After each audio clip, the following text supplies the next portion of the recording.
Olá pessoal, eu sou Antônio Neto, sou aluno do curso de Medicina da Universidade Federal de Alagoas, do campus Arapiraca, e hoje eu vou estar falando um pouco com vocês sobre a teníase, tá? Que é uma verminose bastante interessante de estar sendo discutida.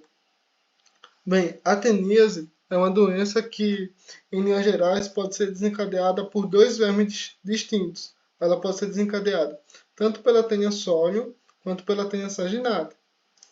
Esses organismos, eles são o que a gente chama de plateumintos, tá?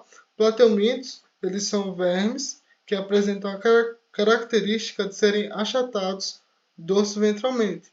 Outra coisa interessante é que ambas as tênias, elas têm a capacidade de crescerem e atingirem grandes comprimentos, que em média pode ser até de 6 metros quando elas estão adultas.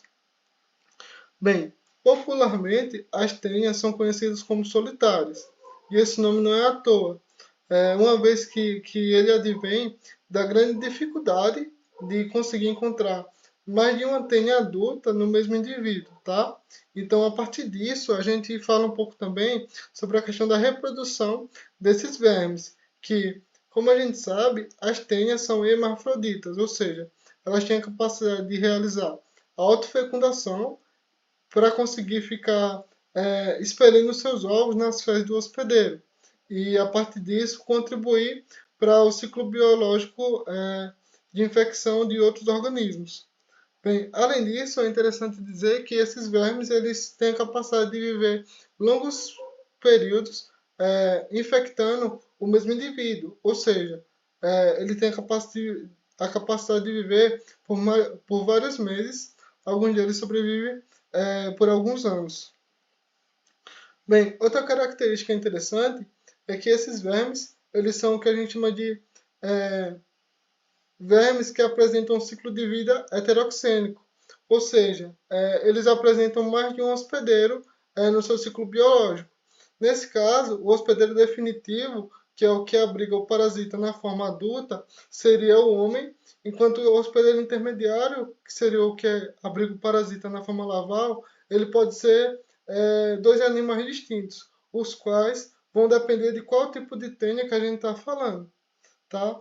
No caso da tênia saginata, o hospedeiro intermediário que a gente vai estar citando é justamente o boi ou a vaca caseira, enquanto no caso da tênia solium, o hospedeiro intermediário seria o porco. Aqui nessa imagem a gente tem a comparação da morfologia de ambas as tênias e interessante da gente citar nessa imagem mais à esquerda, que a gente tem uma tênia adulta, é que na parte mais da extremidade mais distal dela é que ela vai apresentar o que a gente chama de proglótides, que basicamente quando elas estão grávidas elas vão estar eliminando essas proglótides nas fezes do hospedeiro definitivo. Bem, quando a gente fala um pouco sobre a transmissão dessa doença, a gente sabe que ela ocorre quando uma pessoa ingere uma carne contaminada com as larvas desse parasita.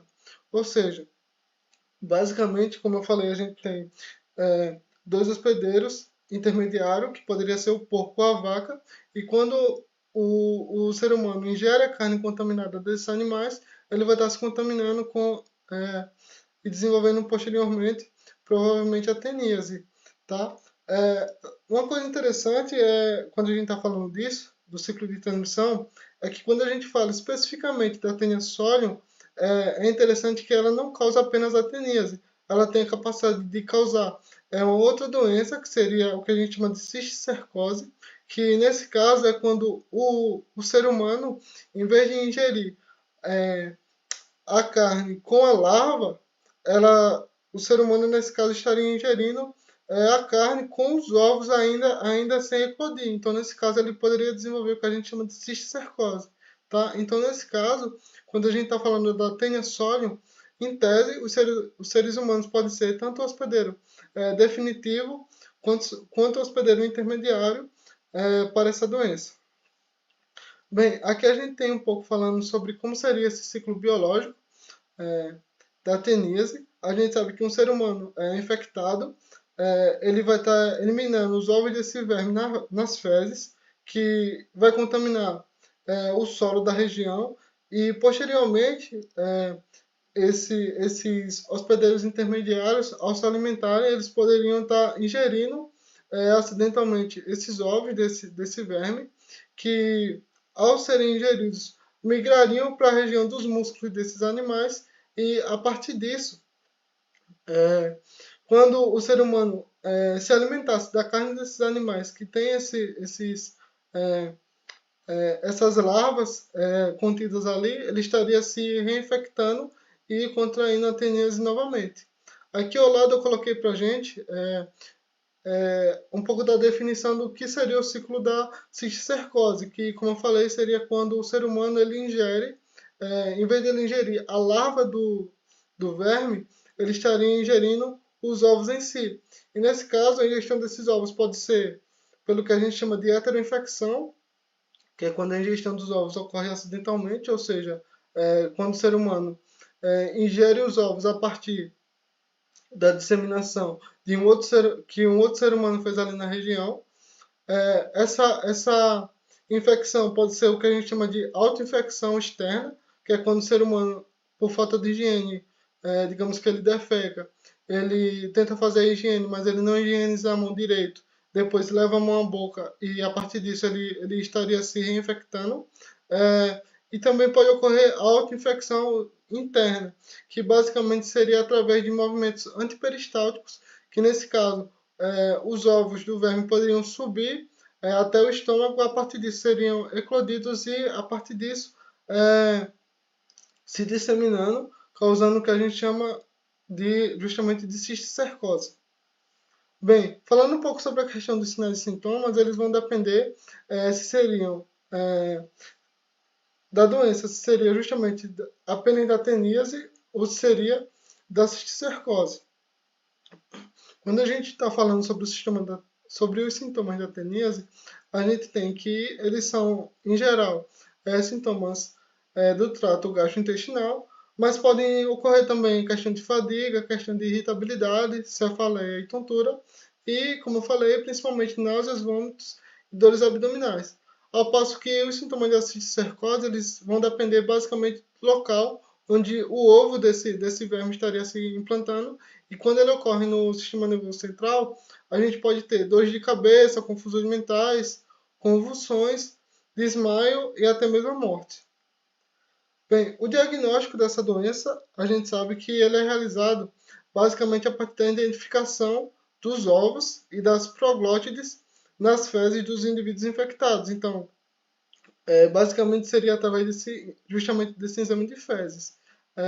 Além disso, a gente sabe que quando esses exames eles são repetidos a partir de técnicas que aumentam a concentração dessa amostra, ocorre um aumento da probabilidade dessas infecções serem detectadas, mesmo que sejam infecções mais leves, digamos assim. Bem, quando a gente fala um pouco de profilaxia, né, de como evitar contrair essa doença, a gente sabe que, basicamente, para a profilaxia ser eficiente, a gente tem que tratar as pessoas doentes, que são justamente as pessoas que estão eliminando os ovos desses vermes ali naquela região. Também a gente tem que evitar a ingestão de carne que a gente suspeite que seja contaminada pelas larvas desse verme. É interessante também que a vigilância sanitária faça a inspeção em alguns frigoríficos para que tente controlar ao máximo a questão dessa qualidade desse alimento. E além disso, medidas de saneamento básico no geral, né? Higiene, educação populacional e também a tentativa de evitar a ingesta de carne crua ou de carne mal cozida, que nesse caso a gente sabe que se a carne, mesmo que infectada, em tese, quando a gente quando a carne passa pelo processo de cozimento, em tese, aquelas larvas que ali existiam, elas vão estar morrendo. Lembrando que, apesar de tudo, o mais importante é sempre a gente tentar quebrar o ciclo de vida desse parasita. Tá? Aqui são as referências e obrigado, era isso.